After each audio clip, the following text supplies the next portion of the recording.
Hey guys, and welcome to another very exciting visual effects tutorial. I have recently released a tutorial on how to perform basic rotoscoping using Adobe After Effects and Mocha AE and a floating bowl of carrots. Before you continue with this video, I highly recommend that you click on this link up here in the top left hand corner and go check it out if you haven't watched it already. While I did cover how to perform rotoscoping for fairly simple scenarios, like an airborne bowl of vegetables, things can get a lot more involved once you start to work with more complex shots. Therefore, in this tutorial, I want to show you some advanced rotoscoping techniques using Adobe After Effects and Mocha AE, and so this is going to be an upper intermediate tutorial. I will assume that you are very comfortable using Adobe After Effects and Mocha, and that you come with plenty of patience to follow along with another exercise in rotoscoping. But now, enough talking, let's jump right into the tutorial.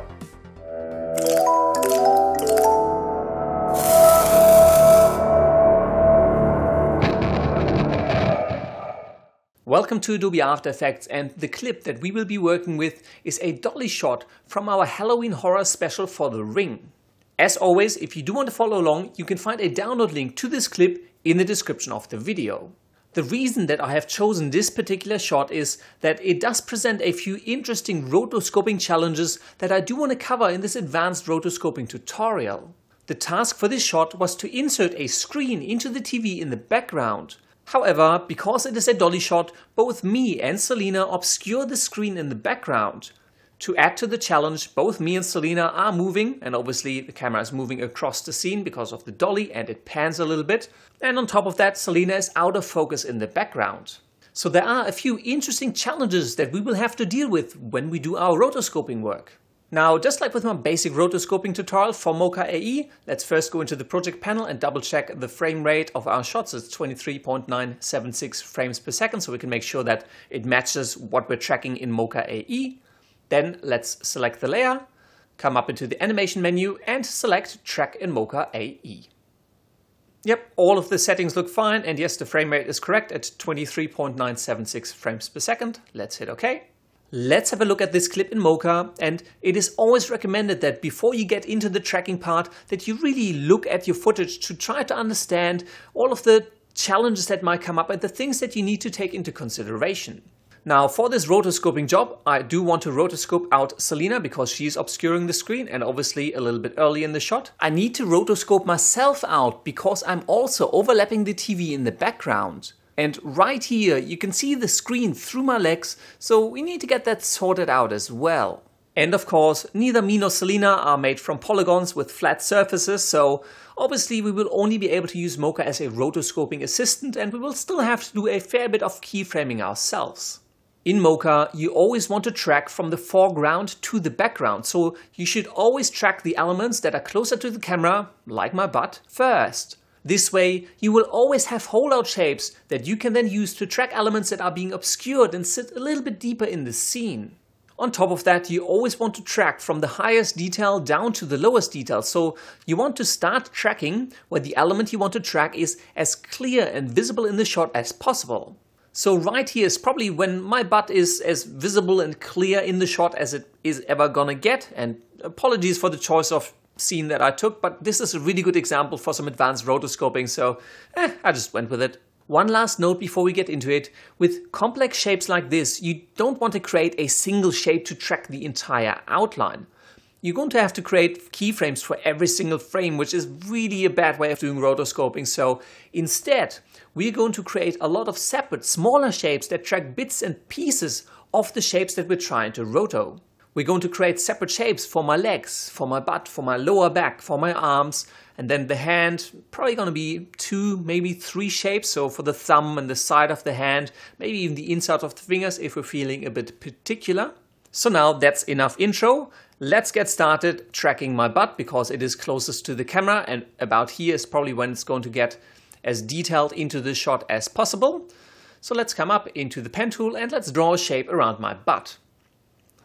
Let's rename the layer appropriately. I'm also going to enable perspective because obviously it's a dolly shot, so the perspective on this, well, it's not really a plane, but on this piece of my body is going to change. And let's start tracking backwards first.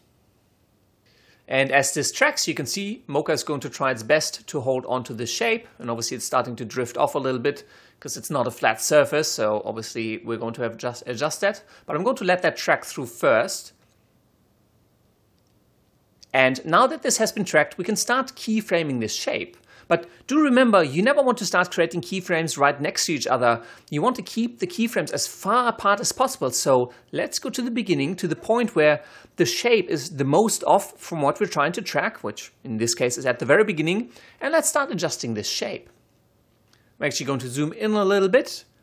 And yes, I'm going to speed this up because this is going to be a little bit boring to watch otherwise. Let's zoom out a little bit again, and let's see how that looks. Maybe about here. Again, I'm looking for the point where this is the most off. Maybe about here. Let's zoom in and adjust a few of these points. Technically, I only need to rotoscope all of the parts that are overlaying the TV screen, because those ones I'm going to have to hold out from once I track the TV into the shot. But that actually doesn't look too bad. And let's start tracking this forward.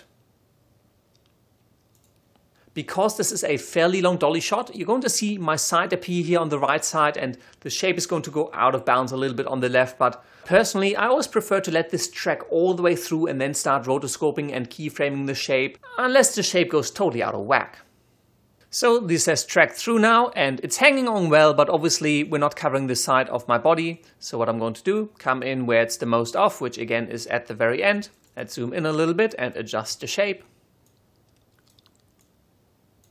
And on the left side as well, let's just bring that in a little bit. We don't have to be too perfect on the left hand side because we're no longer overlapping the screen or Selina. Let's scrub through this. And again, I'm mainly looking for the times when it's really off, and it's actually quite good to look between keyframes. So there's one here and one there, so I'm going to kind of go in the middle. And let's adjust this again. And now I'm really just scrubbing through and trying to find the places where the shape is the most off from my butt, from the element I'm trying to roto. And I'm taking care to not place keyframes right next to each other, because you do want to have as few keyframes as possible, just so that this movement of the rotor shape is as smooth as possible. Cool, and I would say that's actually not too bad for our first shape. Let's zoom out, disable the cogwheel on the butt layer so we're no longer tracking it, and let's find the next shape we want to roto. I think the next logical part for me to track would be my thighs, because they're next closest to the camera. So let's find the point where we can see the most detail in my thighs, which I would say is probably around here. Let's zoom in a little bit, and let's just create two shapes for my upper thighs, one on the left and one on the right, and we can track both of them simultaneously. So let's grab the pen tool, and let's start drawing in our two shapes. Let me just tweak them a little bit, and let's name them accordingly. And let's make sure we drag these below the butt layer. So the butt layer is actually going to be held out from the shape of the thigh. So the thigh shapes kind of overlap it a little bit, but wherever we have the shape of the butt, this area is going to be ignored for the thighs. Let's zoom out a little bit. Let's also make sure we have perspective enabled for the left and the right thigh. And let's start tracking this backwards. Again, we can see quite a bit of drift in the shapes, but we'll fix it up in a second. And with tracking done, we're going to do exactly the same thing we did for the butt layer. We're just going to come in and manually adjust our shapes. That's the right thigh, and let's do the same for the left. If you ever find that you have too few points to properly track the outline of the object you're trying to roto, you can always come up into the point insertion tool and just add a few points. They'll automatically be added and propagated through the entire shape. Let's come back to the pick tool and let's keep rotoscoping this. Let's check this out. Right here I can see a bit of drifting off, so maybe I'll fix that up right here. Of course, this is sped up for your sanity, but I do get the odd question around, how did you do that so fast, or why is your computer so quick? It's called the magic of editing. Let's check this out. Yep, I'd say that's not too bad. And let's zoom out just a little bit more so we can see the entire shot. And let's start tracking this forward. And as you can see, Mocha did a pretty good job of holding on to the back of my thighs. Obviously, because Mocha is a planar tracker, it treated my thighs like flat pieces of cardboard, which isn't quite correct, so let's go in and fix this up. Now, I don't have to be too detailed here anymore because we're no longer overlapping the screen, so it doesn't really matter whether these ones are too terribly precise. I just want to get them somewhat on target so they're not totally out of whack. And also note that the layer for my right thigh is actually below the left thigh, which, given that it is closer to the camera, is actually incorrect, and actually the right thigh layer should be on top. But we've already done our tracking and it wasn't a big deal, so let's just come in and fix up the left thigh as well. And again, we don't need to be too precise here because we're no longer overlapping the screen. Let's just check this out. It does drift off a fair bit right about here, so let's go in and fix that up. And this is obviously where we'll have to be a little bit more precise because we're starting to overlay Selina and the TV screen. For example, right here, this shape really needs to be spot on because we can actually see the TV screen through my hand. And again, I'm just picking out the times when these shapes are most misaligned with my thighs, and I'll just go in and fix that up. And I'd say that actually looks pretty good. Let's again disable the cogs for the left and the right thigh so we don't accidentally track them again. And let's start looking at my arm, which is probably going to be fairly complicated just because of the shape of the hand. And it's overlapping the TV screen there. So that's kind of the last thing we need to roto on me before we get onto Selina. The way I'm going to approach this is I'm actually going to break my hand down into 3 different shapes. I'm going to have one shape for the outline, the side of my hand. I'm going to have one for my thumb, which is a bit further away from the camera, so I'm going to track that later. And then I'm going to have a shape just for my forearm.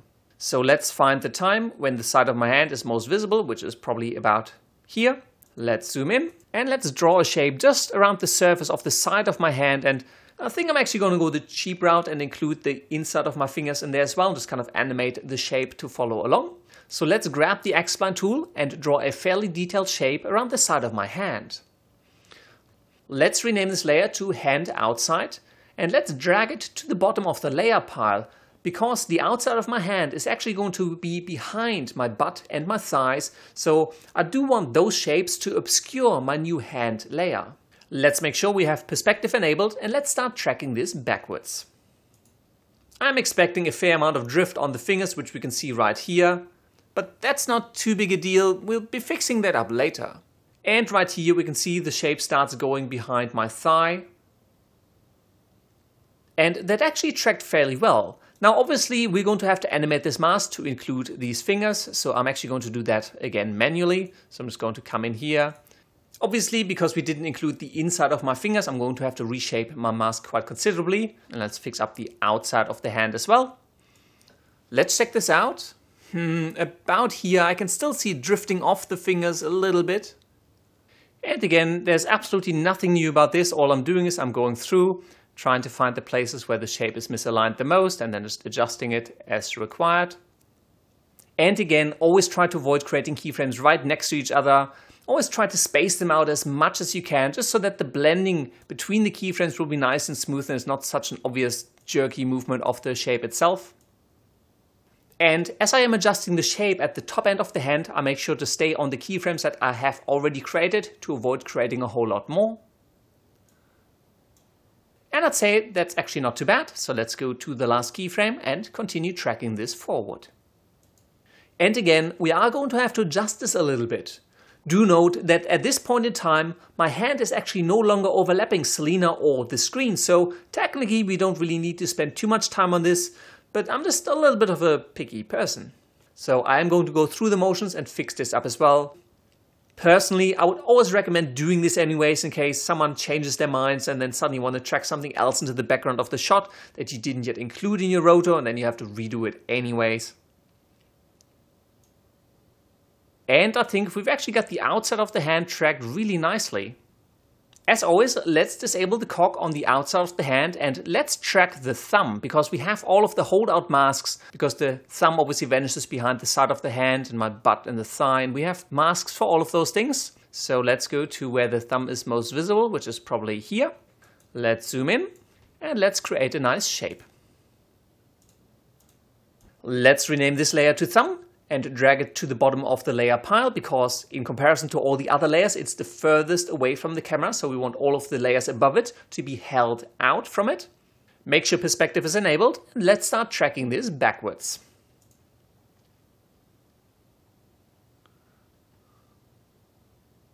Okay, tracking aborted a little bit early because the layer is technically no longer visible, so Mocha just has nothing left to track. And obviously it goes a little bit wonky here, but I don't really care too much because the thumb is hidden behind my thigh anyways. When it is visible though, it looks alright. We're going to have to do a little bit of tweaking there. So what I'm going to do is let's come in and fix this up. This shape definitely seems more fiddly than the other ones. I think I'm twitching my thumb a little bit, so I really did make it easy for myself here. Cool, that seems alright. Let's come to the last keyframe, zoom out a little bit, and let's track this forwards until the end. Again, let's come back in and do all of our fixing up.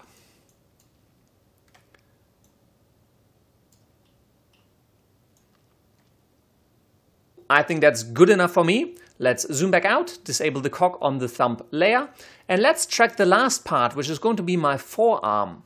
Let's find the place where my forearm is most visible, probably towards the end. It gets a little bit cut off at the beginning, so maybe we'll track from the very end.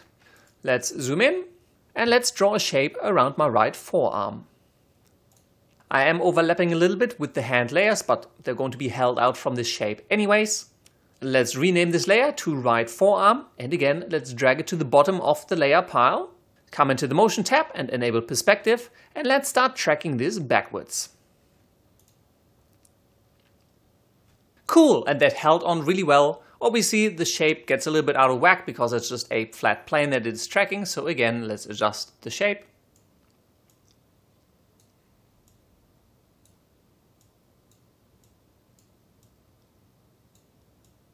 And done. Let's zoom out, and we've now rotoscoped all of the parts of me that are in front of Selina or the screen. Let's scrub through this and check this out. And I think that actually looks pretty good. Let's not forget to disable the cog on the right forearm layer so we don't accidentally track it again. I'm also going to select all of my layers and click onto the group selected icon to create a new folder. I'm just going to rename that to Tobias. And now it's time to rotoscope out Selina, because she's also standing in front of the TV where we want to insert a screen. For this, I am going to start out with rotoscoping the mop of hair that is falling over Selina's face. So maybe from about here, let's zoom in and let's use the X-Spline tool to draw a shape around Selina's hair. Let's rename this layer to Selina hair and let's drag it below the Tobias layer because we want all of the shapes we've rotoscoped out for me to be held out from the hair. Then let's disable the cogwheel on the Tobias layer because we just want to be tracking the hair. And I'm actually going to leave the perspective flag disabled for the tracking because this is going to distort a little bit and there's very little perspective per se in it because we really just want Mocha to help us rotoscoping this a little bit more easily. Let's zoom back out a little bit and let's track this forwards. And that didn't actually turn out too bad. Now, I mainly want to fix up the shape on the outline on the top of Selina's head. I don't really care too much about the body because we're going to add a few more shapes to rotoscope this out anyways. So let's just go through and fix up the top end of this shape. We don't have to be too precise because we're going to add quite a bit of feathering to this mask. So let's zoom back out and let's track this backward to where Selina comes up from the floor. And we're going to lose the track once this shape goes behind my leg, and that's when we're going to stop tracking anyways. And this is really as far as we can track it. I'm actually going to come over into my layer controls and set the in point for this layer because there isn't really much more to track on the left side here. Technically there's still a little bit of Selina's hair, but she isn't actually overlapping the screen that we want to insert, so that's not actually a big deal. So let's go through this and again, just fix up the mask to follow Selina's head as accurately as we can. I'm making sure to not include Selina's arms because we are going to track them separately in a little bit, so I don't want the shape for the hair to overlap the arms. Especially here, where Selina's head is directly overlapping the screen that we want to insert, I want to be quite precise to really capture Selina's outline. And I would say that is actually pretty good. And the next thing I want to track is actually Selina's shoulders. And this one, it's a little bit awkward just because Selina's coming up off the floor, so there aren't really any surfaces per se to track. But again, we're just using Mocha to help us rotoscope this out a little bit easier by trying to follow the shape as best as we can. So let's again disable the cogwheel on the Selina hair layer. And let's go to towards the end, probably about here. I think Selina's shoulders are probably as visible as they're gonna get. Let's zoom back in and add another shape around Selina's shoulders and upper body. Let's rename this layer to Selina's shoulders. Drag it to the bottom of our layer pile. And again, I'm not going to track perspective because Selina's dress deforms a little bit too much when she gets up. So let's zoom back out and maybe we'll track this forward first. That's actually hanging on pretty well. Nice and easy. Let's come back and let's start tracking this backwards. Now here the shape starts drifting off pretty badly, and while I generally prefer to track through and then adjust if I can, sometimes I will go in and kind of adjust the shape while I'm still in the middle of tracking, just so it can hang on just that little bit better. So let's keep tracking. And again, I'm just going to adjust this a little bit. I will fix all of that up properly once I'm done tracking. Let's continue. And again, this is probably as far as I need to track. Let's again set the in point for the Selina shoulder layer because there's nothing to track on the left side of this. And let's start adjusting the shape. And I am going to push this shape up to kind of include her lower back when Selina is still crouched on the floor, just so I don't have to create yet another shape for that. I think we can kind of just cover it with the shape we already have. I'm actually going to drag this down to include Selina's sleeves as well. And again, especially while Selina is overlapping the screen that we want to insert, I do want to be very precise with my rotoscoping shape. And I know I'm creating quite a few keyframes here, which isn't ideal, but there's just a lot of movement happening in Selina's dress, and I do want to make sure that I capture that accurately. So let's zoom back out and check this out. And I think I'm okay with this. And again, let's disable the cogwheel on the Selina shoulder layer. The last thing I want to do is I want to create one large shape for the body of Selina's dress, and I'm going to create two smaller shapes for her arms and hands. Let's start with Selina's arms, so let's find a point where her arms are as well clearly visible as possible, probably about here, and let's zoom in. Now, I can already tell that this is going to be a challenging track because Selina's arms are out of focus, there's motion blur, and they are pretty small to begin with, so this is going to be a bit difficult to track. But let's come back to our starting frame, and let's draw a shape around Selina's right arm and hand. Let's call this layer Selina right arm and drag it to the bottom of our layer pile. And let's draw another shape around Selina's left arm and hand. Rename this layer to Selina left arm, and again, let's drag it to the bottom of the pile. For the time being, for both of these layers, I'm going to track translation, scale, rotation, and shear. And I'm going to go frame by frame just because this is going to be a bit tricky. So let's start moving forward. Wow, her left arm is getting really out of whack. So I'm going to come back a couple of frames. And let's disable shear and rotation on Selina's left arm. So we are only going to track translation and scale. And let's again track this forward. And yep, that's holding on a little bit better. Now the shape still kind of drifts off, so I'm going to be a bit sneaky and reposition it here while I'm tracking. And maybe I'll adjust the right arm a little bit as well. And let's continue tracking forward.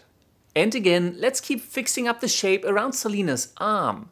This is going to be a fairly manual track, which is likely not going to be the most of fun, but right here in this frame you can hardly see her arm and it's all blurred into the background. So this is really, really difficult to track to begin with. So let's just see how this goes. And again, I'm now kind of just tweaking the shapes as I go. I don't think there's much better we can do at this point, or maybe my skill in Mocha isn't good enough. If I'm doing something really wrong, please point it out. I'm always happy to learn new things. So let's just adjust the shape for the arms again and keep tracking this forward. And the right arm is holding on a little bit better than the left, but I'm still going to adjust the shape and just kind of create more keyframes as I need to keep the arm a little bit better on track. And here, these last few frames are actually working a whole lot better. Let's just track this forward all the way and see what happens. And yeah, Mocha is doing an okay job of holding on. Now, before we get to the fun part of cleaning all of this up, let's come back to our initial frame and let's just track backwards just a few frames. Technically, I don't really need to track this anymore because Selina's arms are no longer overlapping the screen that we want to track into the background. But personally, I just like to have a few extra frames at the beginning and the end of my rotoscoping, just in case I need them. But I think that's far enough. Let's set the in point for Selina's right arm and for Selina's left arm. And let's once again just go through the exercise of fixing up the shape manually and adding all of the keyframes that we need.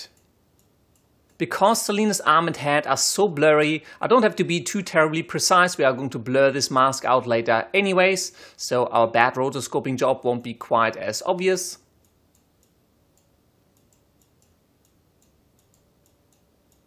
And while that may not be perfect, I think it'll be good enough for now. So now let's repeat the fun with Selina's right arm.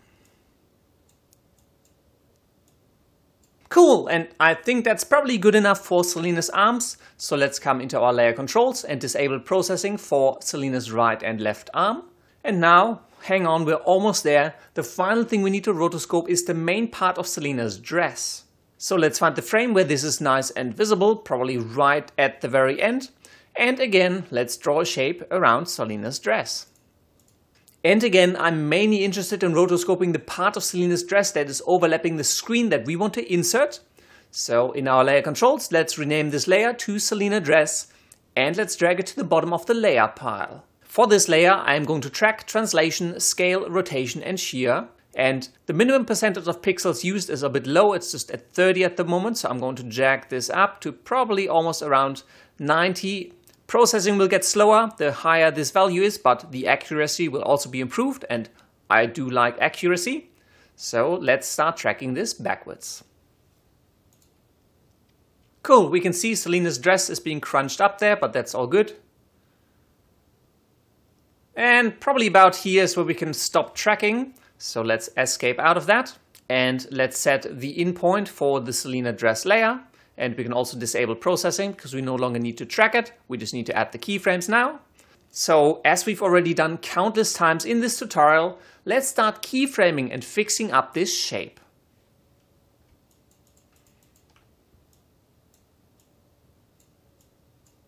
A small but important detail is this small gap that appears temporarily between Selina's arm and her dress, and I do want to make sure that I retain that. The screen in the background is going to show through this gap, and it's just going to add a little bit more realism, a little bit more detail into our final visual effect. And I think I'm actually pretty happy with this. So let's zoom all the way back out and scrub through our project. And I think that actually looks pretty good. Now, all of this work took me well over an hour, so thank you very much for sticking with me through this. But I just want to show you how much effort and time really goes into making good visual effects. And keep in mind that I'm actually doing a fairly sloppy job here. You could spend a hell of a lot of time more on making all of these shapes much more accurate and improving the rotoscoping. And I hope it gives you some appreciation for all of the effort that really goes into making good visual effects. I believe I have bored you all long enough, so let's finally get all of this data back into After Effects and composite it together with our tracked screen. For that, in the track panel, you will find the Export Shape Data button, so let's go Export Shape Data. I want to select Mocha Shape Data for AE, and I want to make sure that I pick all visible layers, which are all of the shapes that I have tracked to rotoscope the visual elements out of my shot. Let's hit Copy to Clipboard. And let's return to After Effects. Back in Adobe After Effects, let's first insert the screen into the TV.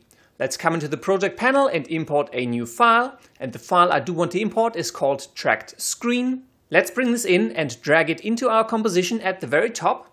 And if we scrub through the composition now, we have a tracked screen over the TV. Obviously, the screen still sits on top of all of the other visual elements. And especially here in the beginning when the TV is fully hidden behind me, the screen kind of wobbles a little bit.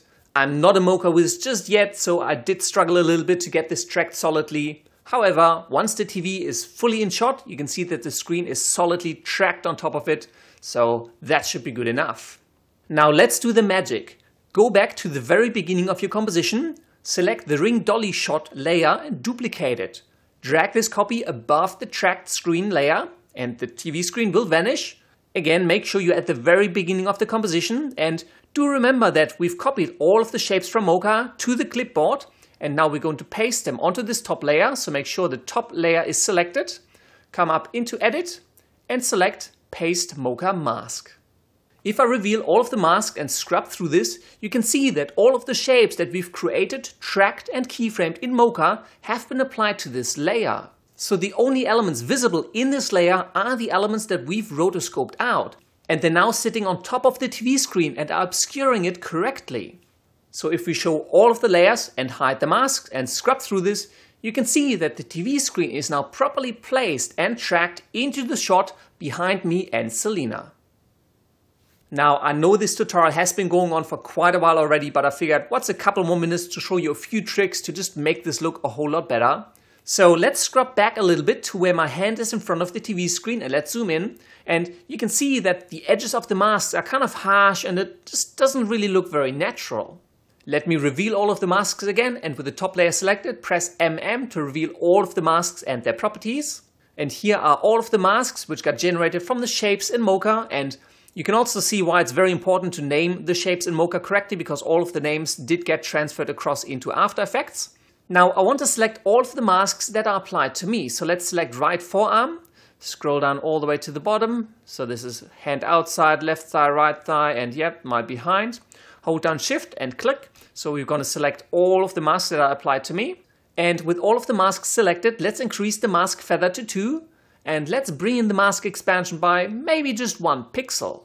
So now if we scrub through this, you can see that the edges of the masks are nice and soft and it just looks a whole lot more natural. Let's zoom out again and scrub forward until Selina is in front of the screen. And you can see that especially Selina, because she is so out of focus, has a really harsh edge due to the rotoscoping masks we applied. So let's come into the layer and let's select all of the masks that apply to Selina. So Selina's dress, left arm, right arm, Selina's shoulders and the hair. Hold down Shift and click on the last mask for Selina. So we've got them all selected. And let's bring up the mask feather. And this one I probably want to push to maybe about 8 or so. Let's hide the masks again so it's a bit easier to see what we're doing. So maybe 8, and maybe I'll bring in the mask expansion just a little bit. Maybe I'll bring this in by 2 pixels. And now if we scrub through this, that actually looks pretty good. Let's zoom out, rewind all the way and play this back. And this is actually starting to look pretty cool. The last thing I want to do is I want to obviously blur out the screen, but I also want to apply a little bit of a glow, and I want that glow to kind of spill over Selina and over me, just like it's a really bright TV screen in the background of the shot. Let's collapse all of the layers, and right now, if I disable the base layer, you can see that I have the TV screen, and on top of that I've got the elements that I've rotoscoped out to obscure the screen in the background. But I actually want to create a layer that only contains the cutout of the TV, so I can apply effects only to that piece. For that, let's come into our layer window, select the tracked screen layer and change the track matte over to alpha inverted. And so now all we have left is this little section of the TV screen. Let's select the tracked screen and the track matte for it and pre-compose it. Let's call this composition TV Comp, move all attributes into the new composition and hit OK. If I re-enable the base layer and scrub through, you can see this looks exactly the way it did before. The only difference is that the TV Comp layer is really just that little slice of the TV that we can see. This now allows me to apply effects only to this little section of the TV. So let's come into the Effects and Presets panel and let's first apply a Curves effect. Let's just bump up the brightness by quite a bit, because I do want that to be a fairly bright TV screen in the background. Cool, that's not too bad. Next, let's apply a blur, and I'm going to go with a Gaussian blur. So let's apply that to the TV layer and bring up the blurriness a little bit. Maybe to round about 9 or 10. Don't want to overdo it. I kind of want to match the blurriness with the blurriness of the background, so it looks like it really fits into the shot. And lastly, let's search for the glow effect and apply it to the TV Comp layer. And what I'm going to do is I'm going to bring down the glow threshold to 0 so the entire screen glows. Pump up the glow radius by a fair bit so I can see the edges bleeding over Selina. And I'm going to bring down the intensity because I just want the glow to be just a little bit. Maybe I'll bring up the radius just a little bit more, You can see how this is adding just a little bit of a glow that is bleeding over the edges of the element in front of the TV screen, and I think it just adds a whole lot of realism. It just looks really nice. So now, finally, the very last thing to do. Let's make this a little bit bigger so we can enjoy it. And let's play back our final Rotoscope TV insert effect.